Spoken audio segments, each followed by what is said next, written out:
un balado de 37e Avenue.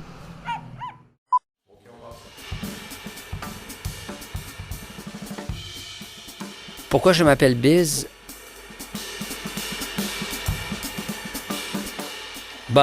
Écoute, c'est des vieilles affaires. Essentiellement, c'est un surnom qui me date du cégep à Québec. OK. Loco Locasse, alors, était une émission de radio dans une radio étudiante de cégep. Et on était 3-4 amis. Puis il y a Batlam qui rôdait autour. Lui, il n'était pas animateur, mais il rôdait autour. Puis on avait toutes des espèces de surnoms de personnages. Puis moi, c'était ça, là, mon personnage d'animateur de radio. Et puis, c'est resté avec les amis de Québec. Quand est venu le temps de faire du rap, il n'y a pas beaucoup de rappeurs qui rappent sous leur vrai nom. Non, Sébastien Fréchette, MC rap. MC Fresh, là, un peu. Pas trop. Allô, Steve Proulx, micro du balado Les Écrans. J'espère que vous allez bien en ce dimanche. Ambiance lounge. Hein? À vous remarquer, j'ai décidé ces dernières semaines de passer un peu de temps à peaufiner l'habillage musical de ce balado pour qu'il reflète un peu plus l'ambiance, un peu plus le ton des discussions qui ont cours ici. Alors, du jazz, beaucoup de percussions. J'aime bien les percussions, moi. Je vais vous avouer, d'ailleurs, j'ai piqué un peu l'idée au film Birdman, je ne sais pas si vous vous souvenez, en 2014. My God, ça fait déjà 10 ans, ça fait presque 10 ans, ce film-là. Il y avait beaucoup de percussions comme musique. Moi, je trouvais que ça donnait une ambiance urbaine, une ambiance New York. J'aimais ça. En tout cas, j'étais aussi un peu tanné de mon autre musique que j'ai fini par trouver un peu trop up la vie. Puis bon, je suis pas tellement up la vie dans la vie, donc c'est pas... J'ai pas le feu de Salut Bonjour là, qui brûle en moi, donc je me suis dit, bon voilà, je vais trouver de musique, là. Je vais prendre du temps, je vais écouter de la musique, je vais en trouver une qui me ressemble vraiment. Je pense que celle-là est un peu plus proche de ce que je suis, de ce que je veux donner comme ambiance. En tout cas, je vous invite à me dire là, si vous aimez ça ou si vous aimez pas ça. Bon, en même temps, ça changera rien, là, parce que je vais rester cette musique-là pendant un petit bout, jusqu'à ce que je sois tanné. Puis voilà. Donc aujourd'hui, j'ai eu envie d'inviter Biz, alias Sébastien Fréchette, au micro. Parce que bon, il fait partie de ma constellation culturelle, et sans doute de la vôtre aussi depuis un bon moment, depuis plus de 20 ans. D'abord, évidemment, avec le groupe Loco Locasse, groupe qui a été pionnier du rap québécois. En tout cas, qui a véritablement, je dirais, donné une sonorité québécoise au rap d'ici. Bon, là, je sais, écrivez-moi pas pour me dire là, qu'il y avait, avant Loco Locasse, il y avait évidemment Casey, LMNOP. Je sais pas. Bon, oui. Biz écrit aussi depuis une bonne dizaine d'années qu'il est écrivain. Il se dit écrivain maintenant et puis il a publié presque 9 ouvrages, dont le dernier, L'Horizon des événements, que j'ai beaucoup aimé. Si vous aimez réfléchir à l'ère du temps ou au tic de notre temps, je dirais, c'est vraiment un roman que j'ai trouvé intéressant, de l'autofiction. On va en parler un petit peu aussi dans l'entrevue. Biz enfin a commencé cet automne à débattre sur le plateau du grand rendez-vous hebdomadaire d'affaires publiques de TVA, Le Monde à l'envers, émission animée par Stéphane Bureau. Il y avait donc plusieurs étoiles d'aligner, plusieurs sujets à discuter. J'ai donc invité Biz à venir passer un petit moment derrière le micro du balado Les Écrans. Ça a été une discussion fort intéressante. J'espère que vous aurez du plaisir à l'écouter aussi. C'est le fun de parler avec quelqu'un d'intelligent. C'est juste ça. J'ai rien d'autre à dire que ça. C'est quelqu'un avec qui c'est intéressant de discuter parce que il est intelligent. Et ce qu'il dit, c'est intelligent. C'est brillant. Et en tout cas, c'est une voix qui, je trouve, mérite d'être entendue, qui est nécessaire dans notre espace public. Et je passe un très beau moment avec lui. J'espère que ce sera votre cas aussi. Donc, voilà. Cette semaine, c'est au tour de Biz.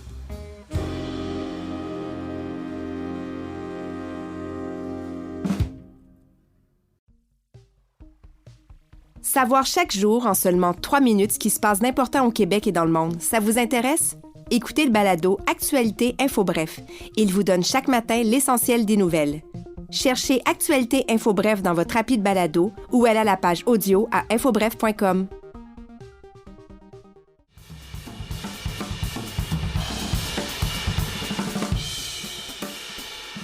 Depuis cet automne, Biz, on te voit régulièrement comme débatteur à l'émission Le Monde à l'envers, animée par Stéphane Bureau, c'est à TVA. Les vendredis, j'ai lu que c'est toi-même qui t'es proposé pour collaborer à l'émission, c'est vrai ça? Oui, oui, c'est-à-dire que quand j'ai eu vent de cette émission-là, moi, j'aime beaucoup Stéphane Bureau depuis très longtemps. C'est un autodidacte dont j'admire l'intelligence et Le verbe? Le verbe, vraiment. C'est pour synthétiser ça comme ça, c'est que c'est quelqu'un qui est très éloquent et qui est très précis avec sa pensée. Et ça me rejoint beaucoup depuis longtemps, depuis qu'il anime le téléjournal et même avant. Puis là, il y avait cette émission-là. Moi, ça m'intéressait. Fait que j'ai envoyé un courriel, puis il m'a répondu, tu sais, genre 2 minutes 27 après. Là. Écoute, il dit, on pense à toi en ce moment, c'est trop débile. Fait qu'on s'est comme choisi mutuellement. Puis là, ça, c'était au printemps dernier. Puis là, il était question que l'émission commence plus tôt. Puis là, finalement, ils ont fait un pilote, puis ils n'étaient pas prêts. Fait qu'ils n'ont pas commencé plus tôt. Puis ça nous a donné l'occasion de réfléchir à la forme de l'émission. Puis moi, c'était avant que je dise oui, tu sais, je suis intéressé à une émission de débat, tout ça, mais il faut que je connaisse la forme. Puis pour moi, le cadre du débat va être extrêmement important parce que maintenant, avec les réseaux sociaux, on peut prendre la parole de quelqu'un, l'isoler et en faire ce qu'on veut, littéralement, puis le charcuter, l'envoyer à l'abattoir. Donc, le fait que ce soit en direct, c'est un plus là, pour toi. Ben, c'est-à-dire, en même temps, non, ça, parce que c'est en direct à heure de grande écoute, fait que tu peux... C'est comme jouer un match de hockey à l'Arena Mont-Royal samedi à 11h ou au Centre Bell contre Boston. T'sais. C'est clair. T'es en direct, il y a du monde, il y a du public dans la salle, tu sais qu'il y a minimum, je pense que c'est 600 000, plus les reprises qu'ils écoutent, plus les clips qu'ils mettent, tout ça. Fait que ça fait, la portée est énorme. Si tu t'en fâches devant bien du monde, puis on va te le rappeler longtemps. Mais si tu scores un but aussi, on va te le rappeler longtemps. Ouais. Puis moi, c'était l'idée aussi, après ça, c'était... puis la métaphore du hockey est banale, là, elle est éculée, exactement. J'allais dire éclusée, mais peut-être qu'elle est éclusée parce qu'elle est noyée, justement. Mais il y a Stéphane Bureau, c'est le coach. Moi, je voulais connaître mes coéquipiers aussi, avec qui je vais jouer. Puis pour moi, l'idée du débat, c'était pas de jouer contre quelqu'un. T'sais, moi, si Richard Martineau ou Sophie Durocher est là, puis je suis pas d'accord avec eux, moi, je n'ai pas envie de les plaquer dans la bande. Je suis capable de débattre, je suis capable de dire je suis pas d'accord, je suis capable d'amener un autre argument. C'est pas une joute oratoire, là? Moi, c'est plus... On fait une émission, puis pour moi, les émissions les plus intéressantes, c'est quand on n'est pas d'accord. Mm-hmm. Il y a des sujets sur lesquels à peu près tout le monde est d'accord, puis là, moi, je suis un peu malheureux parce que ça fait de la télé plate. Puis au Québec, on a de la misère à débattre. Tu écoutes des émissions en France avec des débats, ça débat. Les haches se revolent assez basses. Puis après ça, tout le monde va boire un verre de vin, puis c'est fini. T'sais. Au Québec, on n'est pas là pour toutes sortes de raisons.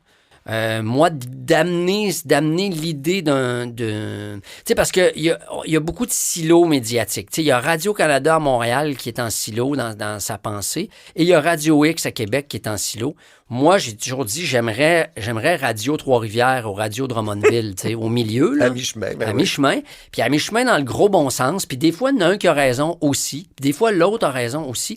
Puis moi, dans mon corps, je veux dire, généralement, j'ai une main gauche puis une main droite. J'ai une dominante, mais j'ai une main gauche puis une main droite. Puis c'est important socialement d'avoir ces deux angles-là. Puis on les a dans la société, mais ils se parlent et ils se rencontrent jamais. Donc quand un gars comme Dominique Moret vient faire un tour sur le plateau... T'avais-tu pensé d'ailleurs de sa présence, parce qu'on en a parlé? Je ne sais pas si t'étais sur le plateau. Oui, j'étais là. Ben, en fait, lui, il a fait l'entrevue, j'ai assisté à l'entrevue, puis il disait justement, lui, il faudrait qu'on se parle plus. Okay. Mais tu sais, lui, il arrive à Montréal, il est en terrain un peu hostile, tu sais... en même temps, on dit ça. On dit ça, puis... Vraiment, là. On dit ça, puis de toute façon, c'est comme dans le temps de Canadien nordique. Je veux dire, Montréal se calisse de Québec. La vérité... Je suis content que tu le dises. Tu sais, moi, je viens de Québec, là. Oui, je l'aurais pas dit. Je suis capable de savoir, selon le bout de la 40 où est-ce que t'es, qui se préoccupe de qui. Québec pense à Montréal à tous les jours. Montréal pense à Québec... au festival d'été puis au carnaval. C'est pas mal ça. Fait que, tu sais, c'est une espèce de rivalité asymétrique, là, depuis que les Nordiques sont plus là, en tout cas. Puis, en tout cas, médiatiquement, c'est rare que Montréal s'intéresse à Québec parce qu'il n'y a que la radio à Québec qui est très forte, qui est très importante dans le tissu de Québec. Qui est très différente de celle de Montréal qui est très différente. Pour le meilleur et pour le pire, il y a des bonnes affaires à Québec.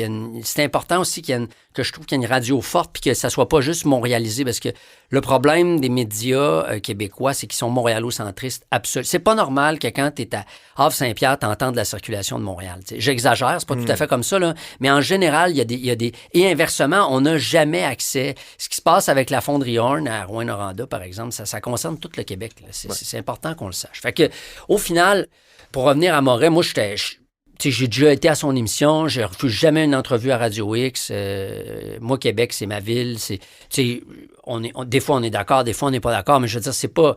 On n'a pas à se tirer des haches parce qu'on pense pas pareil, là, t'sais.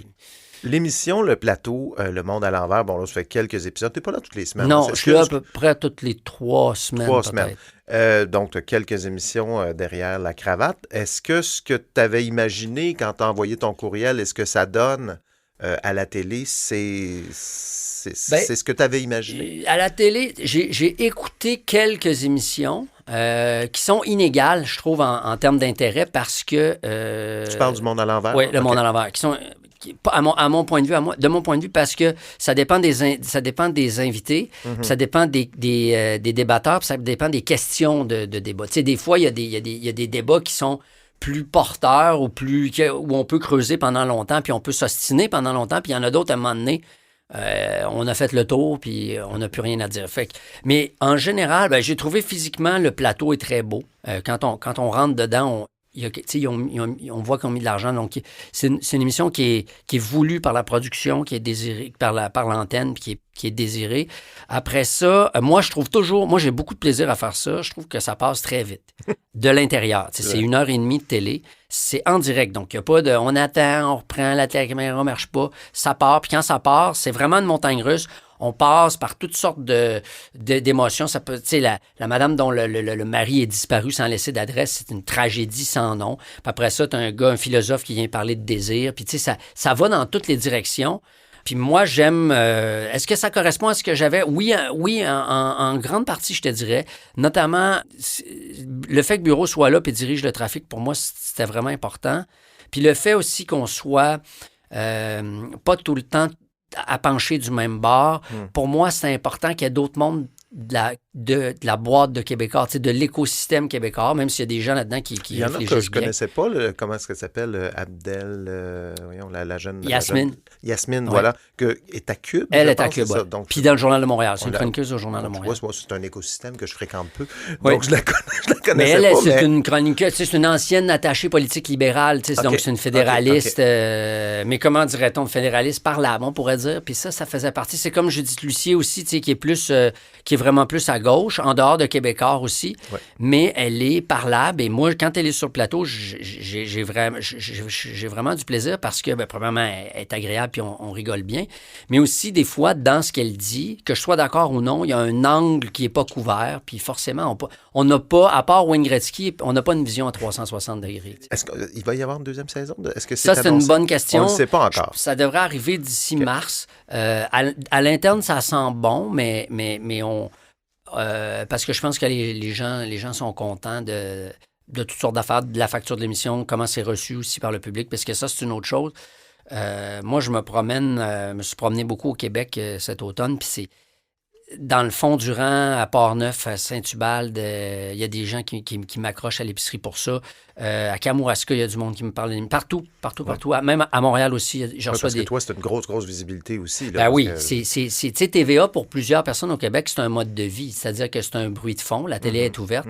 C'est une antenne qui a une très, très grande puissance. Bon, vendredi, 8 heures, c'est pas nécessairement heure de grande écoute, mais quand même, ça m'étonne à chaque fois.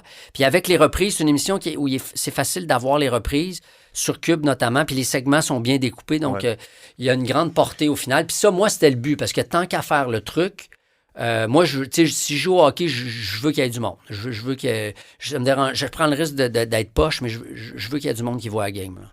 Il y a eu une controverse cet automne au début de l'année. En tout cas, il y a quelques semaines, avec la présence de Julien Lacroix. Ouais, ça, je n'étais pas là sur le t'étais plateau. T'étais pas là, mais de l'extérieur, est-ce qu'on avait raison de l'inviter, Julien Lacroix, selon toi? Ben, écoute, ça, c'est...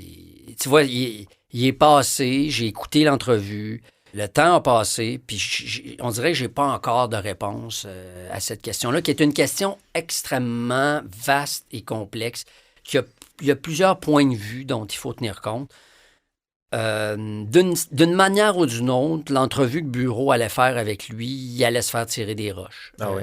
D'une manière ou d'une autre, s'il était trop raide, la gang qui veut le réhabiliter, Julien Lacroix, allait lui dire « T'as été trop raide, donne-y une chance ». S'il était trop mou, ben, tous ceux qui sont du bord des victimes disent « C'est quoi ce passage gratuit-là », puis passez go. Moi, j'ai trouvé de l'entrevue que Bureau n'a pas évité les questions. C'était pas un passage gratuit. J'ai trouvé que Julien Lacroix avait la chance de montrer où il était dans sa réflexion. Je ne l'ai pas trouvé très repentant. J'étais jeune, je buvais de l'alcool.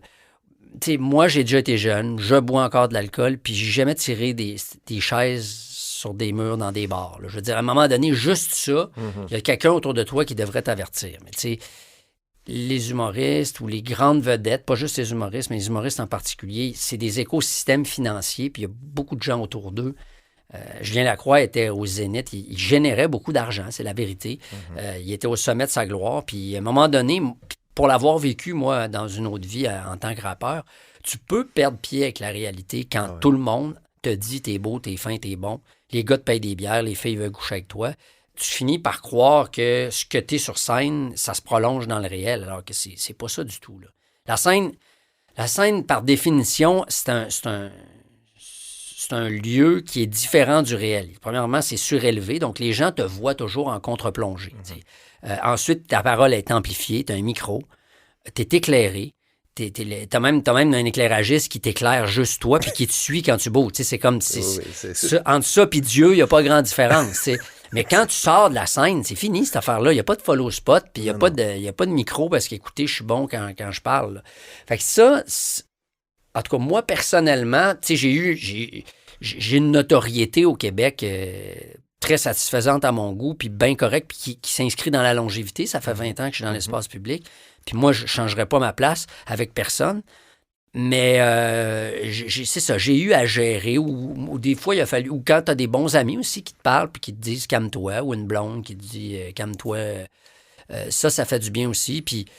Après, ça dépend de ta personnalité, ça dépend de pourquoi tu fais ce métier-là aussi. Moi, ça a toujours été, le fait d'être connu, c'est un dégât collatéral à ce que je veux faire. Ça vient avec. Puis pour le meilleur et pour le pire, puis je vais pas me plaindre. Des fois, c'est vrai que c'est tannant, comme quand j'ai fait une dépression en 2006, puis tu vas faire l'épicerie avec une tuque, des lunettes fumées, puis tu te fais sauter dessus, puis c'est quand qu'on fait l'indépendance? Ben, le grand, ça sera pas aujourd'hui en ce qui me concerne, parce que si je suis juste capable de m'acheter du steak puis revenir chez nous, ça va être une grande victoire. Là. Fait que ça...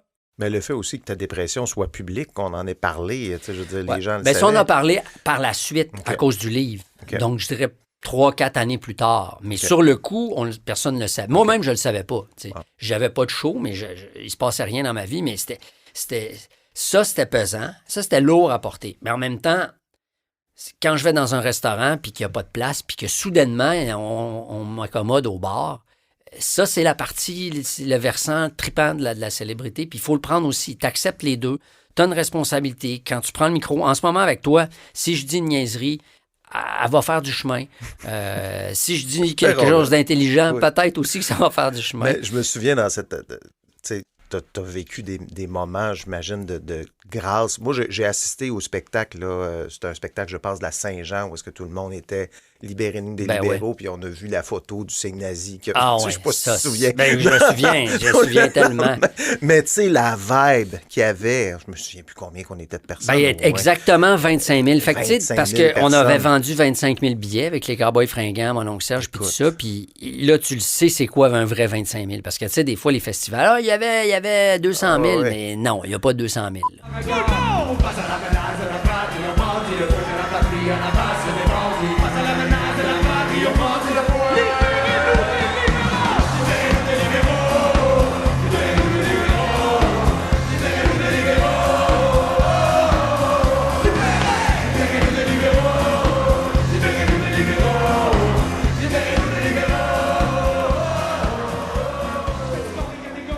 Mais tu sais, de se dire, ça, c'est ma toune, là, que tout le monde chante. Effectivement, tu peux perdre un peu pied avec la réalité, il me semble, quand Puis, tu reçois juste pour remettre en contexte l'histoire du bras d'un air, c'est qu'on chantait une chanson qui s'appelle Super Mario, qui était dédiée à l'époque à l'ADQ, mais qui pourrait très bien s'appliquer à la CAQ maintenant. Oui. Et on demandait à la foule de dénoncer la droite en levant la main gauche pour battre la mesure en chœur, comme il y a dans tous les spectacles hip-hop.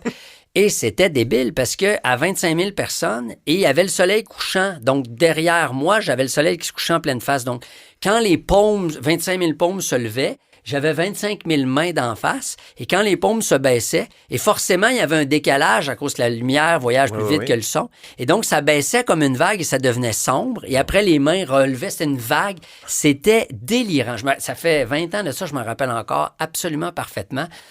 Puis on avait eu du fun, puis c'était le fun avec les Cowboys, puis c'était une réussite. Bon, il y en avait qui avaient décrié le fait qu'on faisait payer des gens pour la Saint-Jean, mais aucun des groupes qui avait été Oui, c'est vrai, c'était un spectacle, je me souvenais plus le contexte. Mais ben, c'était un spectacle auto-produit par des groupes qui, n'avaient pas été invités cette année-là à la Fête nationale. Okay, donc ça, faut le dire. Là, tu me rappelles des souvenirs, oui. Et deuxièmement, on trouvait que la Fête nationale avait été dépolitisée. Donc on s'est dit, nous autres, on va se réunir une gang de groupes qui ont le goût de parler de politique à Saint-Jean. Mm-hmm. Puis forcément, il faut payer les toilettes, il faut payer les gardiens de sécurité. Fait qu'on va faire payer les billets. Ça commençait de midi, puis ça finissait avec les Cowboys à minuit. Fait qu'il y avait des shows toute la journée. On avait fait les billets étaient à 25 ou 30 piastres, ce qui était très correct. Après ça, bon, philosophiquement, faire payer les gens pour leur fête nationale, évidemment, moi, si on avait dit le show est gratuit, mais tu sais, il n'y avait pas de commanditaire, il n'y avait pas la fonderie Horn en arrière pour commanditer. Il y avait un drap noir.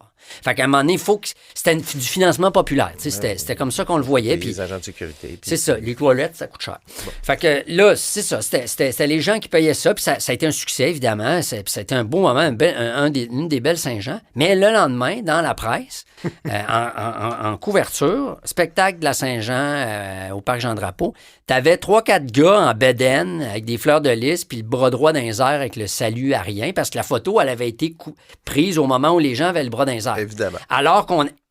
Puis la photo, ça, c'est magnifique d'une photo parce qu'une photo, il y a un cadre. Hein? Il y a un gars qui décide du cadrage. Ce qu'il y a à l'extérieur du cadre, tu le vois pas. C'est le gars qui prend en photo. C'est un point de vue. Un point de vue. Puis dans ce cas-là, le point de vue n'était pas complet, vraiment pas. Même il faisait dire le contraire. On était en train de dénoncer la droite. Donc, certainement pas dans la glorification des jeunesses ariennes. T'sais. Et à l'intérieur, l'article était génial. Le show, local, c'était super bon. Bonne Saint-Jean. Mais mettons le gars là, qui reste à rue Hutchison, là, le juif assidim, qui va chercher son crévené cachère au dépanneur puis qui voit juste la photo des bedaines avec la fleur de lys, le bras d'un airs. Il ne lira pas l'article. Il va juste voir la photo et va dire « Hostie de Québec raciste ». Puis là, c'était ça dans le temps. Puis là, maintenant, c'est une préposée à la lutte à l'islamophobie qui dit Christ de Québec raciste, puis qui a jamais vu les belles-sœurs de sa vie, puis qui connaît pas l'histoire de la conquête britannique non plus, puis qui nous chie sa tête encore. On évolue. Ben, c'est ça, pas tout le temps.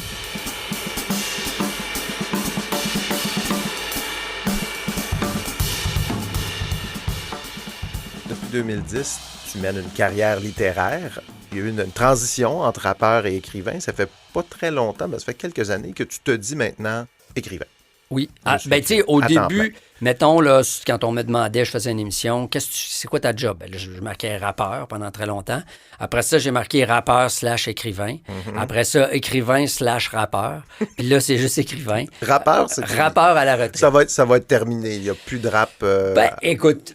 On dit ça, puis garde, ce printemps, on est allé chanter Le But à Ron Fournier en direct de l'univers. Okay. On a fait toutes 2 tunes surprises à Saint-Jean, à Montréal. Un peu comme Rock et Belles Oreilles, vous allez revenir aux anniversaires, peut-être faire un petit truc. Puis un peu comme les baby boomers retraités de la fonction publique qui viennent, ils gardent leur carnet d'adresse puis viennent faire 2-3 petits contrats de temps en temps. On pourra jamais dire jamais. Le colocasse, ça va finir quand il y en a un des 3 qui va mourir. Ça, c'est une certitude. Entre-temps, on reste ouvert à tout, mais moi, j'ai fait un petit truc avec Le Vent du Nord à la veillée de l'avant-veille cette année, donc un gros spectacle au Métropolis traditionnel, puis il m'avait demandé... on a peut-être du rap trad avec ça, puis 2-3 affaires. Puis j'ai fait ça pendant 3 tunes, puis la patate me pompait comme faux. Mais j'ai compris pourquoi j'avais aimé ça autant faire ça, la scène pendant 20 ans. Parce que c'est grisant, c'est trippant, c'est le fun. Est-ce que tu te sens encore concerné par l'industrie de la musique? Est-ce que c'est une industrie dont oui, parce que oui, tu sais, oui, je suis encore dans l'UDA, puis tu sais, je suis encore les musiciens plus jeunes, c'est des confrères, je les considère encore comme des confrères, mais moi, mon statut, à la blague, tu sais, en rap, on appelle ça un OG, là, un Original Gangster, là, c'est un genre de vieux rappeur sage, le parrain, qui regarde la game en surplomb, là. Pour le rap Keb, ça peut être ça. Puis pour la musique québécoise aussi. Il y a encore des jeunes qui me demandent des conseils, qui m'envoient des affaires. Mais la vérité, c'est que le rap, en ce moment, c'est beaucoup plus par mon garçon que je le découvre. Il y a 16 ans. Il fait des beats, il écoute du rap français. C'est lui qui me fait découvrir ce qui se fait. Est-ce qu'il a envie d'en faire? Oui, il a envie de faire des beats, ouais. Ah oui? Il a envie de vivre, d'être le Dr. Dre du Petit Laurier. Ouais. Dr. Biz. Ton dernier roman, c'est L'horizon des événements. Je voulais qu'on parle de ta carrière littéraire. C'est où est-ce qu'on en était? C'est ton 9e. T'as maintenant... C'est le 8e roman, mais le 9e livre en comptant mon livre pour enfants. Avec ta fille, oui. Tu avais fait un livre pour enfants. Tu as une œuvre maintenant, donc. Moi, j'ai dit j'attends d'avoir 10 romans avant de dire c'est une œuvre? Moi, je pense que... Ben, en tout cas... Okay.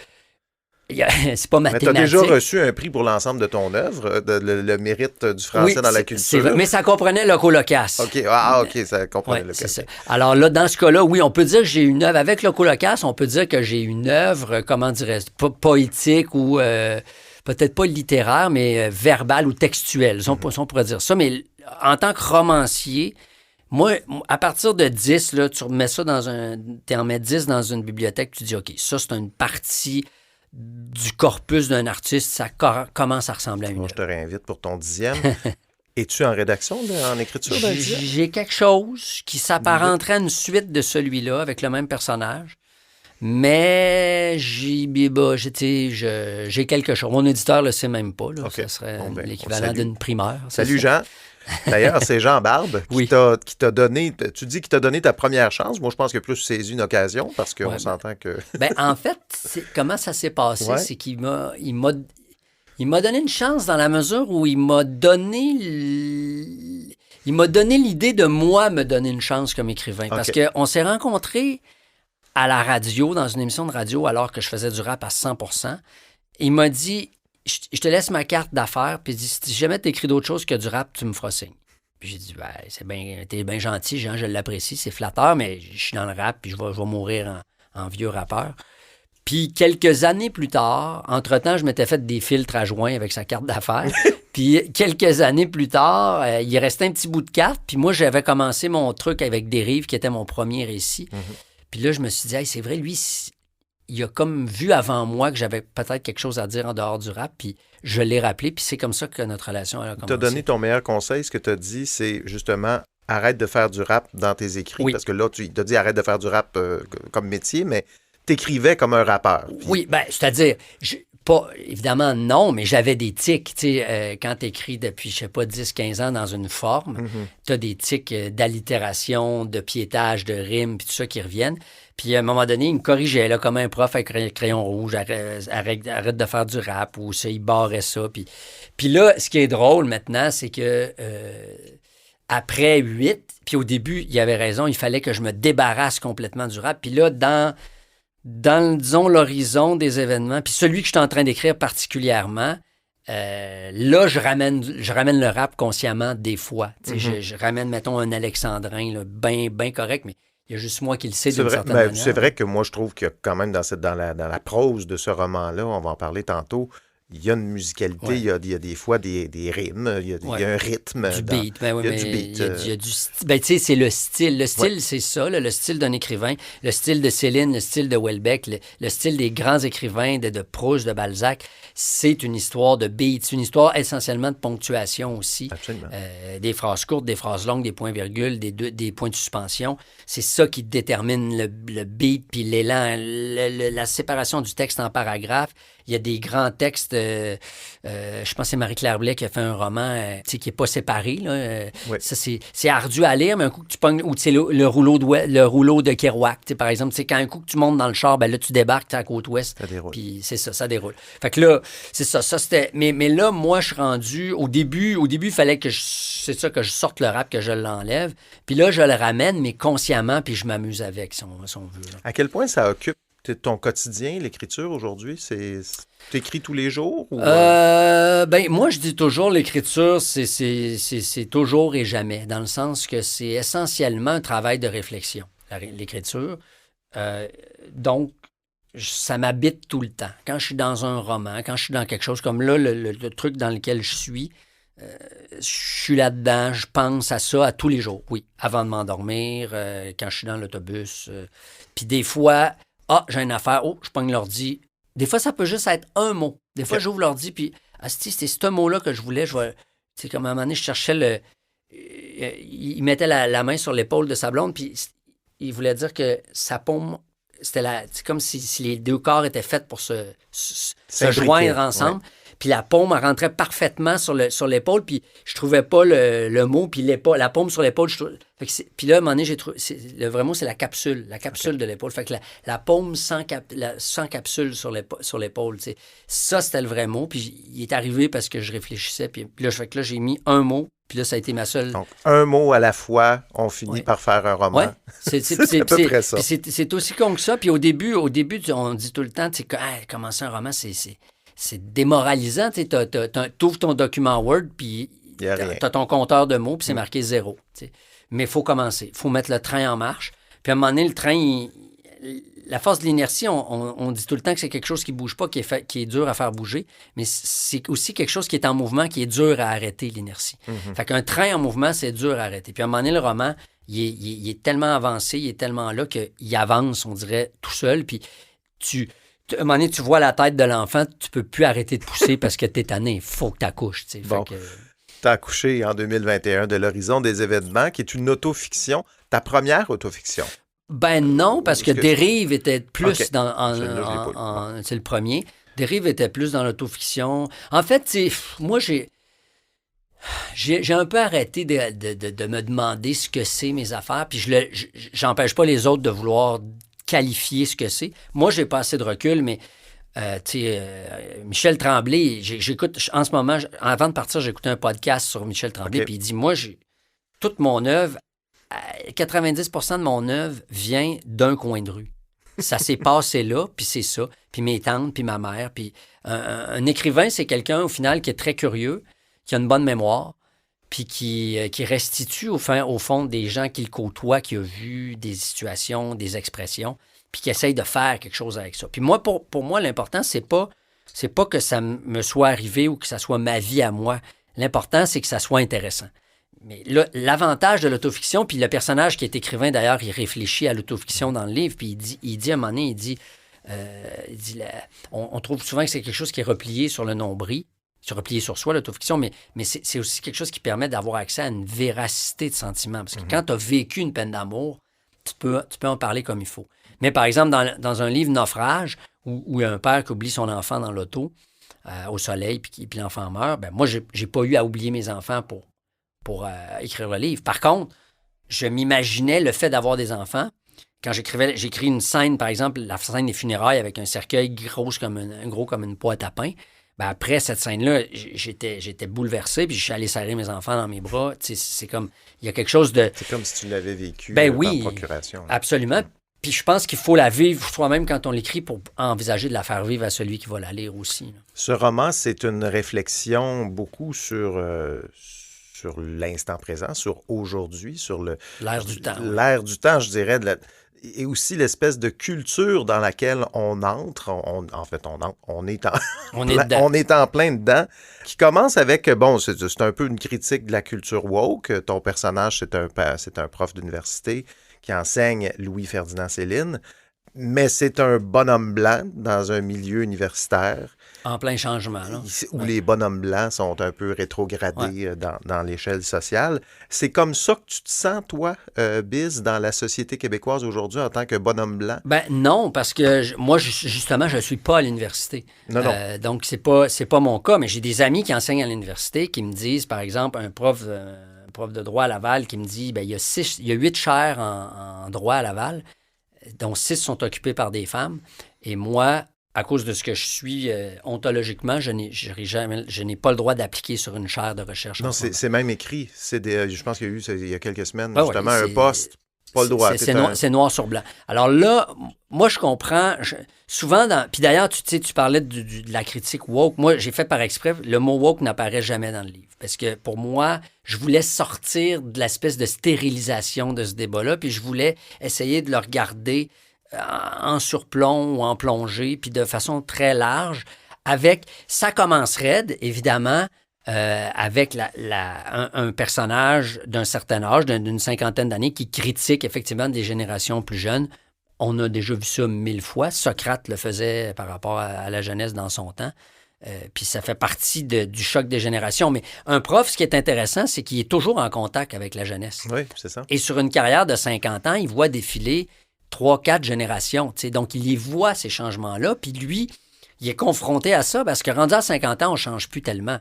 On peut changer, mais moins qu'à 20 ans ou à 16 ans où on est en train de se constituer.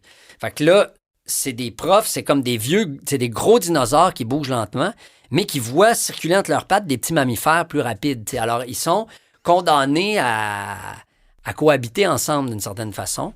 Puis, dans La chaleur des mammifères, j'exploitais très bien justement cette métaphore-là de reptiles versus mammifères, avec l'idée que l'idée pour bien vieillir, à mon avis, il faut vieillir non pas en dinosaure, mais en iguane ou en crocodile. C'est-à-dire, les crocodiles sont tellement parfaits qu'ils n'ont pas évolué depuis 300 millions d'années.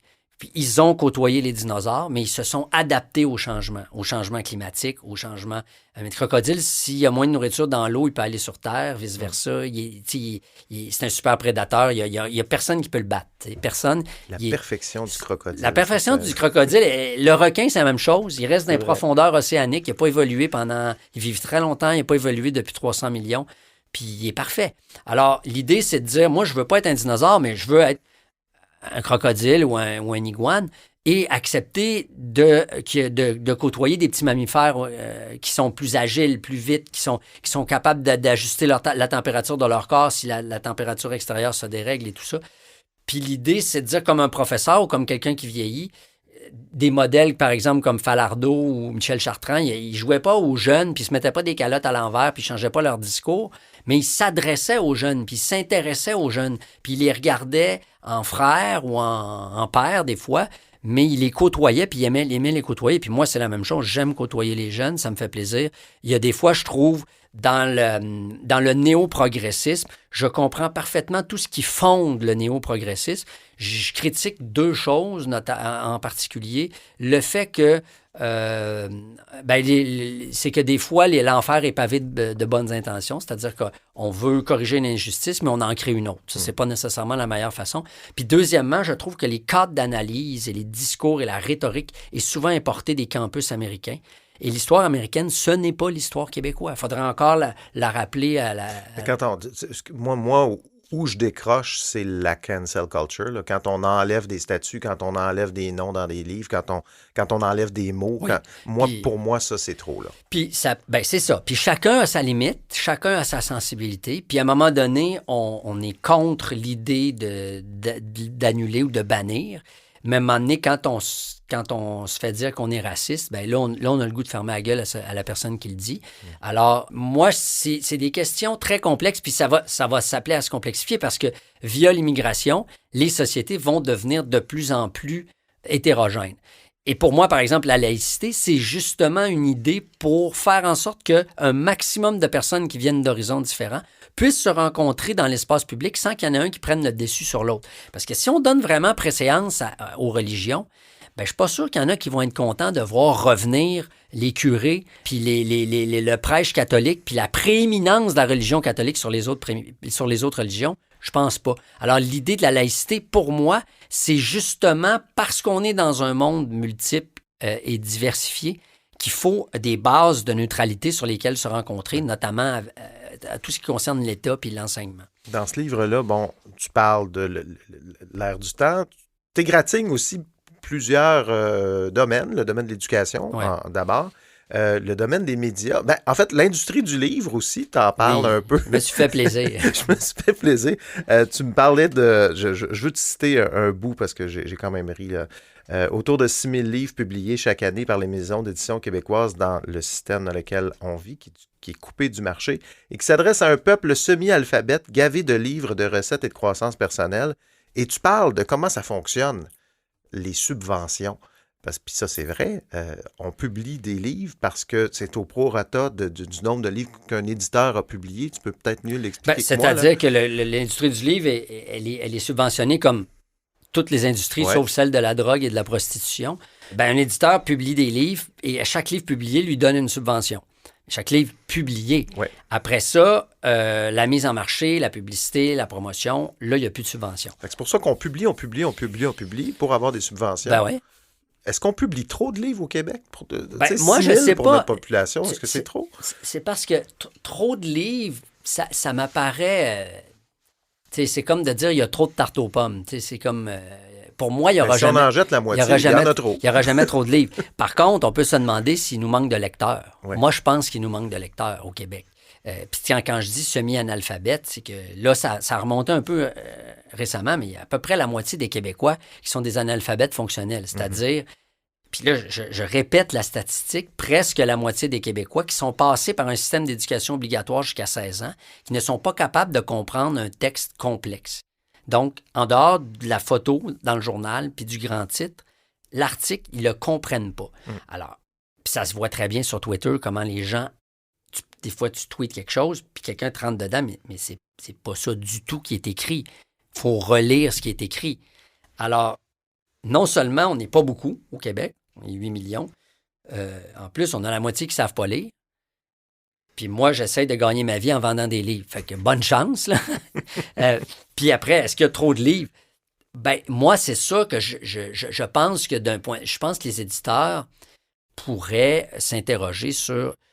puis moi, c'est la phrase d'Harmonium, on a mis quelqu'un au monde, on devrait peut-être l'écouter. C'est-à-dire, si tu publies un livre, c'est-tu vraiment pour le laisser dans une caisse, dans un entrepôt, le charrier dans une librairie où il va rester dans l'entrepôt de la librairie? Peut-être le libraire va en sortir un, va le mettre dans le bas de l'étagère, dans la section poésie scandinave. Puis là, il va le laisser là 1 mois ou 2 ou 3, puis à un moment donné, il va rouler le truc, puis il va faire entrer Ricardo puis Harry Potter parce que lui, il paye son loyer au pied carré. Il faut que les livres sortent. C'est pas un entrepôt, une librairie. Il faut que c'est fait pour sortir. Fait qu'un coup qui est pas vendu, ben, il retourne dans la caisse, dans la librairie, il retourne dans l'entrepôt chez l'éditeur, puis après ça, il s'en va au pilon. Puis moi, je trouve ça épouvantable. L'idée du pilon, tu sais, je regarde des bibliothèques qui sont scolaires, souvent, où est-ce qu'il n'y a pas de livres, ils ont de la misère à avoir des livres. Comment ça se fait qu'on n'a pas pensé à un concept? Les livres qu'on va détruire, qu'on a imprimés, pourquoi on ne les envoie pas dans les bibliothèques ou ailleurs? Ça pourrait je pense que les restaurants ont la même réflexion par rapport à la bouffe qu'on jette puis à ceux qui ne mangent pas. Là. Puis effectivement, il y a une réflexion à faire là-dedans. Il faut voir les livres qu'on pilonne aussi. Puis c'est sûr que si on fait rentrer des livres d'Heidegger puis de Spinoza dans une bibliothèque primaire, ça va juste remplir des rayons. Faut voir ce qu'on pilonne, mais après, moi, si tu m'offres le choix entre veux-tu pilonner ton livre ou le donner dans une bibliothèque scolaire, évidemment que je vais vouloir le donner dans une bibliothèque scolaire. Tu parles de la présence des auteurs dans les salons du livre, puis ça, il faut l'avoir vécu. Je pense que tu l'as vécu pour décrire les scènes que tu as décrites. Parce que, encore une fois, moi, j'ai publié 13 livres dans ma vie, mais pas aucun. Ben, quand même, oui, respect. 8 romans jeunesse là-dessus. Donc, bravo. Mais bref, j'ai vécu des salons du livre à travers le Québec. Pourquoi on impose ça aux auteurs? Je ne comprends pas cette idée de planter un auteur. Écoute, c'est tellement humiliant. Ça n'a pas de bon sens. Ça peut l'être, surtout quand tu es à côté de Patrick Sénécal. Ah oui. Là, tu parles de Michel Tremblay dans ton livre. Moi, j'étais à côté, je pense que c'était Michel Jean. Tu vois, c'est bon, quand même, lui aussi. Mais tu sais, Michel Jean, c'est un bon exemple. Moi, je le connais, Michel. Puis justement, on s'est rencontrés, je pense, ça fait longtemps qu'il est dans les salons du livre. Oui, ça fait longtemps, oui. Puis au début, m'a te dire, il regardait son crayon, puis il regardait sa montre en Simonac, puis il a toujours été bon joueur, salut Bill, ça va bien, nanana. Puis là, ben... Et c'est une vedette de la télé. Imaginons quelqu'un qui exactement, est pas connu, il est à TVA, au téléjournal. Alors là, puis là, quand je suis à côté de lui, sa file est plus longue que la mienne, puis tant mieux pour lui, puis je suis content pour lui, puis on trouve toujours le temps de se saluer, puis tout ça. Mais lui, il a mangé son pain noir, puis il a rien volé. Mais c'est vrai, puis comme tu dis, c'était quelqu'un qui était déjà connu, dont la face était connue. Puis moi-même, là, j'ai publié un peu, je vends des livres, ça va. Moi, ma carrière d'écrivain est très correcte. Puis des fois, ça m'arrive de me regarder les bottines de temps en temps ou de discuter avec l'attaché de presse qui vient à mon secours. Mais en général, les écrivains, puis tu sais, il y a de tout dans le salon du livre, là. La madame qui s'auto-édite son livre de la famille Gouin en Abitibi-Ouest, puis elle s'est auto-éditée. Moi, j'étais à côté d'une madame, je me souviens, un peu plus jeune que moi, qui faisait des briques, là. Vraiment des grosses briques un peu fantastico-médiévales. Ouais. Là, je dis, ah ouais, elle en avait comme 4. J'ai dit, ça prend combien de temps écrire ça? C'est quand même des grosses briques. T'sais. Elle me dit, oui, mais moi, je fais pas c'est un premier jet. C'est toujours un seul geste. Puis j'ai regardé les livres avec des anges. Puis j'ai fait, ça doit être bon, ça. Ça doit être bon. Mais tu vois... On a des phénomènes quand même dans notre industrie littéraire. Ben, c'est ça. Mais tu vois, un livre comme ça... est-ce qu'il y a un éditeur qui est passé dessus? Mais c'est sûr que moi, par exemple, c'est le contraire de... Moi, mes livres sont généralement assez petits. Et moi, c'est l'inverse du premier jet. Moi, je travaille, je retravaille chaque mot. Je recorrige. J'ai 3, des fois 4 séances de correction avec ça des... paraît. Puis moi, parce que mon livre, là... comme mon disque d'ailleurs, mais quand je vais être mort, il va me survivre. Fait que moi, ça me tente pas que ce qu'on retienne de moi, c'est un premier jet. T'sais. Moi, je suis le premier jet de mon père, parce que c'est comme ça qu'on fait des enfants. Mais on s'améliore en cours de route. Un livre peut pas s'améliorer. Une fois qu'il est imprimé, il est imprimé. Fait que, tu sais, je vais pas juger le premier jet de la madame, mais t'en vends-tu vraiment plus que celui? Puis même Jack Kerouac, dont on a dit On the Road, c'est un premier jet. Je l'ai lu, moi, le rouleau original, puis ça a été corrigé avant que ça soit publié. Je pense que ça prend de très, très grands auteurs pour être un premier jet. Il y en a, OK, puis moi, je suis en train de lire Guerre de Céline, là, qui est un premier jet, là, qui n'a même pas été... je ne sais même pas si lui-même l'a repassé. Il n'a pas été édité, en tout cas. Puis, c'est Céline, il y a beaucoup de pépites, mais il y a beaucoup de minerais aussi, tu sais. C'est comme... Fait que moi, c'est pas ma notion de l'écriture. Puis quand tu travailles avec un éditeur sérieux, il n'y a pas un éditeur sérieux qui va publier un premier jet, à moins que ça soit un truc expérimental. Mais après ça, c'est que tu peux pas penser juste à toi. Tu sais. C'est sûr que c'est facile. Le plus facile pour l'écrivain, c'est de dire « moi, j'écris, puis quand je suis tanné, j'ai fini, puis arrangez-vous avec ça. » C'est comme moi, je pense au lecteur. Je pense tout le temps au lecteur. Puis ma préoccupation, c'est à chaque fois qu'il te finit une page, c'est... Tu sais, tu as 10 000 affaires dans ta vie à faire en dehors que lire un livre. Là. Il y a 22 plateformes de Netflix, il y a tes enfants, il y a le souper, il y a ta job. Puis là, moi, ce que je veux, tu finis la page, je veux que tu aies le goût de la tourner. Mon seul but, c'est ça. Mais pour ça, ça me demande je l'ai beaucoup de retourné job. parce que je l'ai lu au complet. Ben oui. J'ai adoré ton roman. C'est déjà ça, merci. J'ai beaucoup aimé ça. Tu lances aussi quelques flèches aux médias. Encore une fois, ça, c'est pour l'avoir vécu. Quand ton personnage fait sa tournée médiatique, il y a Radio Blablabla et à Q Radio, on ne sait pas à quoi tu fais référence. Mais j'ai beaucoup d'imagination. J'invente plein d'affaires qui n'existent pas. Mais c'est vrai que quand on est écrivain, il y a souvent une désillusion quand on fait cette tournée médiatique. On s'imagine tous aller à une émission genre à la Bernard Pivot, puis tu sais... La grande littérature. C'est jamais ça. Non. C'est toujours... 5 minutes. Puis je te dirais, même dans une émission littéraire à Radio Blablabla, on sort de la littérature assez vite aussi, des fois. T'sais. Moi, peut-être, j'ai des grandes ambitions naïves, puis la littérature, pour moi, c'est très, très important. Mais tu sais, quand t'arrives dans une espèce de jingle de Limp Bizkit, puis ça repart après sur l'immigration, puis là, viens nous plugger ton livre en 10 minutes, c'est comme, des fois, tu te dis... Puis j'ai essayé d'avoir les cas de figure de, c'est ça, la radio privée commerciale, la radio d'État, puis le journal étudiant communautaire. Fait que c'est à peu près par ça que tu peux passer. C'est vrai que le journal étudiant aussi, moi, pour avoir été interviewé, il cherche toujours à te coincer. Ben oui. Mais sais-tu quoi? Peut-être qu'on devrait le faire un peu plus à Radio d'État aussi, des fois, parce que c'est pas vrai que tout est magnifique dans le milieu littéraire. Puis c'est pas vrai qu'un bon livre, moi, tu sais, mon livre préféré, Voyage au bout de la nuit, je suis capable de dire ça, cette section-là, moi, j'aurais enlevé ça, j'aurais changé ça. Tu sais, même ce qui est très bon peut être amélioré encore. Ça m'a donné le goût, en tout cas, de moi, de lire Céline. On Tant parle mieux. pas de Céline Dion, là, on parle de Louis-Ferdinand Céline. Ben, tant mieux, parce que ça faisait parce que tout le livre est un dialogue à sens unique avec Céline, ce que tu fais dans ton... Ça s'appelle L'horizon des événements chez Le Méac, publié en 2021. On est à la fin de ta tournée médiatique, là, vraiment. Ben, je pense que c'est la dernière. C'est pas mal la dernière. Hein? Mais en fait, un livre, ce qui est formidable, c'est que les livres sont patients. Puis moi, je suis capable de te parler. Je savais même pas qu'on allait en parler. Fait que je l'ai même pas en tête. Bon. Puis là, tu me la ramènes en tête. Puis juste pour te dire aussi, pour dire que il y a quelque chose, ça commence dans quelque chose de plus noir puis de plus frustrant, mais on s'en va vers la lumière vers la fin parce que la rédemption de ce vieux bonhomme-là, c'est quand il rencontre l'amour avec une fille plus jeune. Là, ça fait un écho un peu à ta vie, là. Ah, ben ça, c'est aux autres à le dire. Ce n'est pas à moi. Avec le personnage de Céleste. Je sais pas si tout est de l'autofiction là-dedans, mais ça, c'est... certaines scènes que j'ai un peu trop d'informations, si c'est vrai. Ben, les écrivains soit inventent ou soit recopient. Mais l'idée, c'est de dire, c'est ça, c'est qu'il rencontre une jeune, plus jeune que lui, qui le réconcilie avec une génération et une littéraire, elle aussi, et aussi avec le sentiment amoureux qui permet de voir, tu sais, comme le personnage le dit, Patrick Normand avait raison, le cœur devient moins lourd quand on est en amour. Puis c'est vrai que quand tu es en amour, tout est plus léger. C'est pas grave si tu es pris dans le banc de neige, c'est pas grave si tu es en retard à l'école avec les enfants, c'est pas grave si tu te fais couper en char. Puis inversement, quand tu es malheureux puis tu es frustré, tout devient frustrant puis tu te fâches contre tout.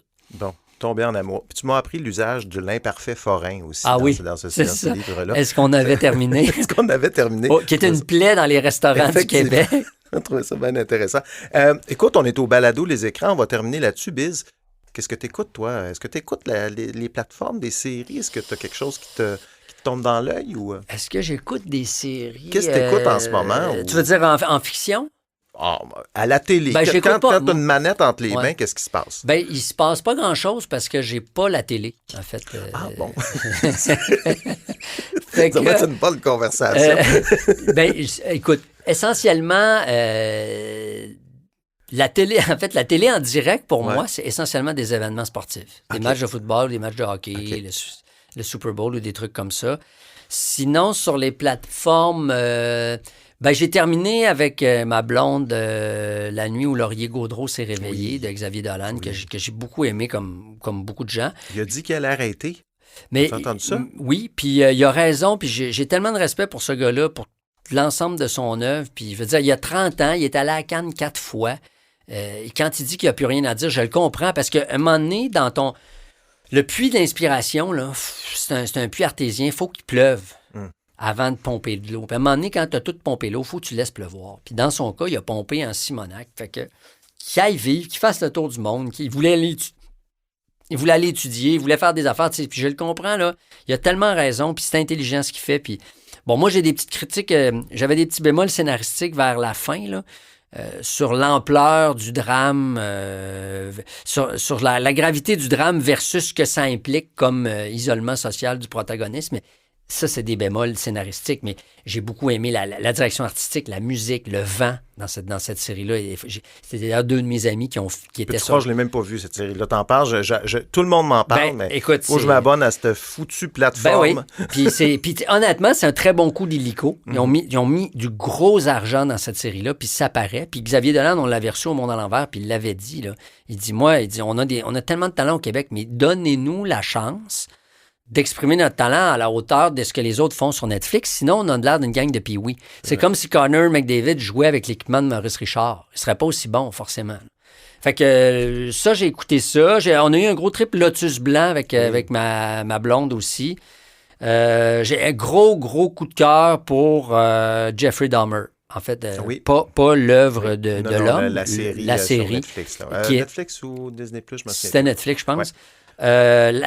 Jeu d'acteur dévastateur, la réalisation, la photo. On entrevoit une tête coupée dans le tiroir à légumes, puis c'est à peu près la seule affaire qu'on voit. On n'est pas dans le gore. Non. Et on est dans le pauvre petit gars, calvaire. Puis ce gars-là, tu sais, tu te dis, au fond du Wisconsin, au fond au début même, c'était en Ohio, avec son identité sexuelle qui n'était pas claire. Tu le mets aujourd'hui, admettons, à Montréal, ce gars-là, puis il coupe pas la tête de personne, là. Il peut vivre puis exister comme il est. T'sais. On est le produit de son environnement. À 100%. Puis, tu sais, je dédouane pas ce qu'il a fait, puis j'ai une immense compassion pour les victimes puis leurs familles. Mais c'était un drame épouvantable, mais qui a été très, très bien traité, je trouve. Puis après, tu as le documentaire, puis tu vois, quand ils sortent le baril d'acide, c'est copié-collé du film, là, c'est fou, là. Ouais. Fait que ça m'a sonné. Sinon, qu'est-ce que j'ai vu? Ben, avec ma fille, on écoute une série qui s'appelle Élite. C'est une série espagnole adolescente. OK. Il y a 6 saisons. Ça se passe c'est l'univers des ultra-riches dans un collège espagnol. OK.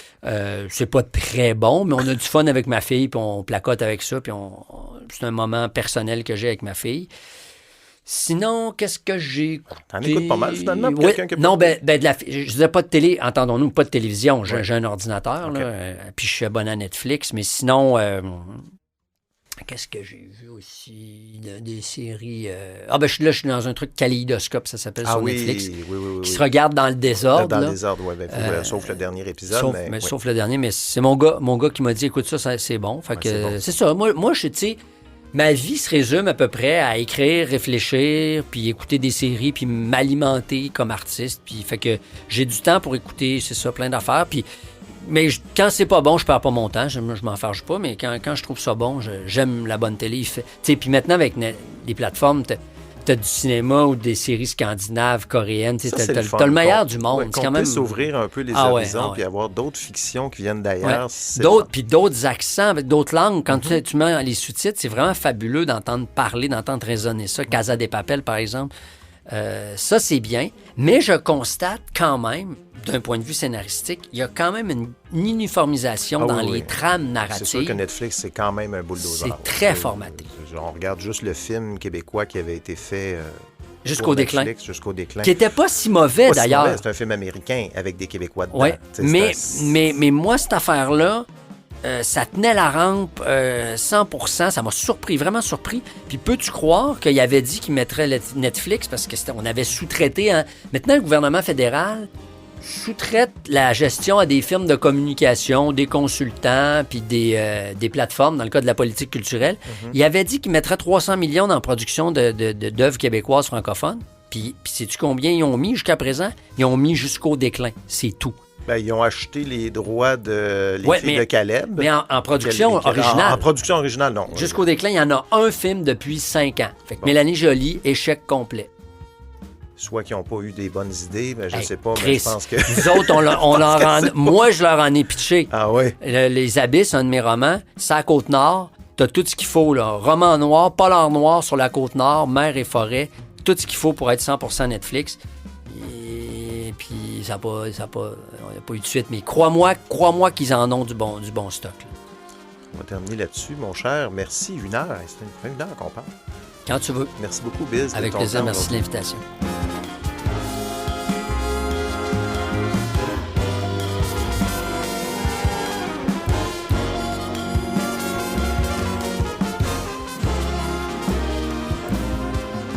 Voilà, c'est tout pour cette semaine. Merci d'avoir été là.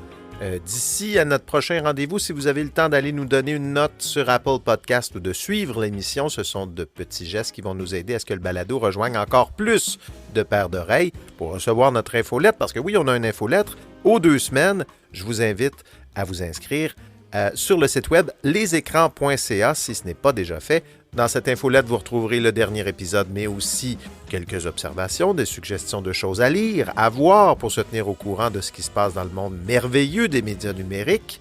Mon nom est Steve Proulx. Le balado Les Écrans est une production de l'agence de contenu 37e Avenue. Je vous dis à très bientôt.